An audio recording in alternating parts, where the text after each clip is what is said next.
BJP लगातार हेमंत सोरेन को निशाने पर लेती रही है। बीजेपी ने आरोप लगाया है कि हेमंत सरकार पार्ट 1 5 साल, उसके बाद अब 1 साल और यानी 6 साल पूरे होने के हैं, लेकिन बहुत सारे काम नहीं हुए।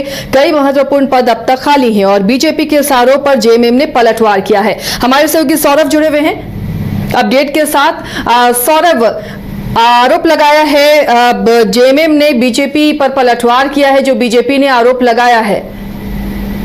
जेएमएम का क्या कहना है इस आरोप पर? लगातार बीजेपी कहती रही है कि हेमंत सरकार में काम नहीं होते, कई सारे महत्वपूर्ण पद खाली हैं, कई बोर्ड निगम के पद खाली हैं।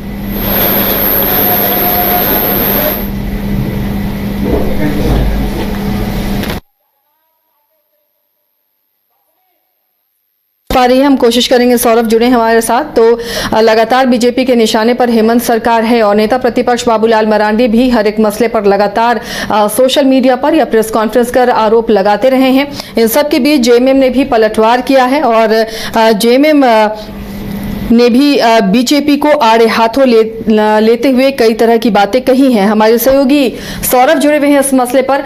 सौरभ, दोनों खेमों में लगातार आरोप प्रत्यारोप लगते रहे हैं, जहां जेएमएम ने एतराज जताया है बीजेपी के बयान पर कि 6 साल में हेमंत सरकार ने कोई काम नहीं किया, पार्ट 1 और पार्ट 2 दोनों को मिलाकर। इस पर क्या जेएमएम की तरफ से रिएक्शन आया है? जी बिल्कुल, देखिए, विपक्ष के रूप में भाजपा रोजाना कह सकते हैं कि राज्य सरकार पर निशाना साधने से चूक नहीं रही है। दरअसल आज भाजपा ने राज्य सरकार पर यह आरोप लगाया है कि जो विभाग है, चाहे पथ निर्माण विभाग की बात कर ले, भवन निर्माण विभाग की बात कर ले या तो फिर जल संसाधन विभाग की बात कर ले, इन विभागों में कई प्रकार से पद खाली है और कई पद खाली है, खासकर जो अभियंताओं के पद हैं। इसको लेकर भाजपा ने कहा है कि जो पद खाली है, ऐसे में जो विकास कार्य है वो राज्य में बाधित हो रही है और जो कार्य योजना सरकार की ओर से बनाई जा रही है, जो योजनाएं लाई जा रही है, वो सिर्फ फाइलों तक ही सीमित रह जा रही है। अब भाजपा ने ये जो राज्य सरकार पर आरोप लगाया है, ये जो गंभीर आरोप है, अब इसको लेकर कहीं ना कहीं अब जेएमएम ने भी पलटवार किया है और जेएमएम का साफ तौर पे कहना है कि भाजपा के जो आरोप है सरकार पर, वो कहीं ना कहीं उसका कोई आधार नहीं है। विकास विरोधी मानसिकता वाली भाजपा पार्टी है और लोगों को गुमराह करने की एक कह सकते हैं कि साजिश रची जा रही है भाजपा की ओर से।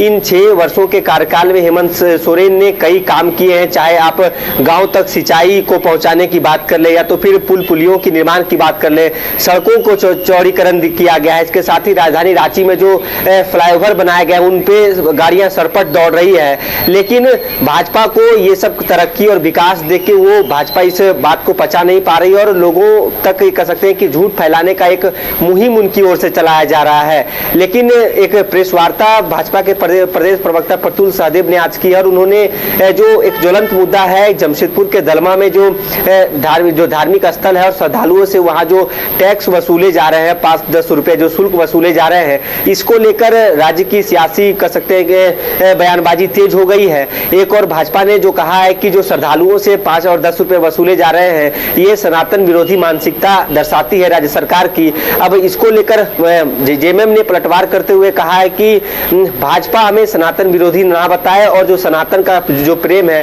वो हमें ना बताए, क्योंकि भाजपा पर उनका कहना है कि चाहे जो पूजा सामग्री है, व्यंग करते हुए विनोद पांडे ने बकायदा उन्होंने कहा है कि जो पूजन सामग्री है, जो कफन है, भाजपा उन सामानों पर भी टैक्स लगाने का काम कर रही है। तो ऐसे में यह कहना गलत नहीं होगा कि सनातन विरोधी कौन है, कौन सनातन के नाम पे वसूली करने का काम कर रहा है। तो कहीं ना कहीं ये जो कह सकते हैं कि जो आरोप प्रत्यारोप का दौर देखने को मिल रहा है, भाजपा लगातार राज्य सरकार पर हमलावर दिख रही है। अलग अलग मुद्दों को लेकर रोजाना कई बातों का जिक्र किया जा रहा है, लेकिन राज्य सरकार की ओर से भी, खासकर जेएमएम की ओर से लगातार उन सभी आरोपों को निराधार बताया जा रहा है और उन आरोपों पर जोरदार पलटवार करते हुए इसे भ्रामक और झूठी बातें बताई जा रही हैं। तो अब देखना यह दिलचस्प होगा कि क्या ये सिलसिला कब तक चलता है और इसको लेकर जो राज्य सरकार की ओर से कहना है कि जो बातें, चाहे योजनाएं फाइल में लटके होने की बात की जाए या तो फिर अभियंताओं की पदों की खाली होने की बात करें, इसको ये प्रक्रिया चल रही है। भाजपा कह सकते हैं गलत तरीके से चीजों को परोसने की कोशिश कर रही है। एक और बात आज भाजपा की ओर से कहा गया है कि हेमंत सोरेन उनके पिता बीमार चल रहे हैं, दिसुम गुरु शिबू सोरेन, वो पुत्र धर्म निभा रहे हैं, अच्छी बात है, लेकिन उनकी जगह एक कह सकते हैं कि अलग वैकल्पिक विकल्प होनी चाहिए ताकि जो कार्य है वो अच्छे से हो जाए। जो फाइलें हैं वो हवाई जहाज के द्वारा योजना दिल्ली भेजी जा रही है सिर्फ साइन के लिए, योजनाएं फाइल तक सिर्फ सीमित रह जा रही हैं। लेकिन देखना अब यह काफ़ी अहम हो जाएगा कि क्या इन सभी आरोपों पर और भी कह सकते हैं कि जोरदार तरीके से झामुमो किस प्रकार से जवाब देती है। जी चलिए, शुक्रिया सौरभ इस तमाम जानकारी के लिए। तो पक्ष और विपक्ष एक दूसरे को टारगेट कर रहे हैं और हर मुद्दों पर विपक्ष भी सत्ता को घेरने की कोशिश कर रही है।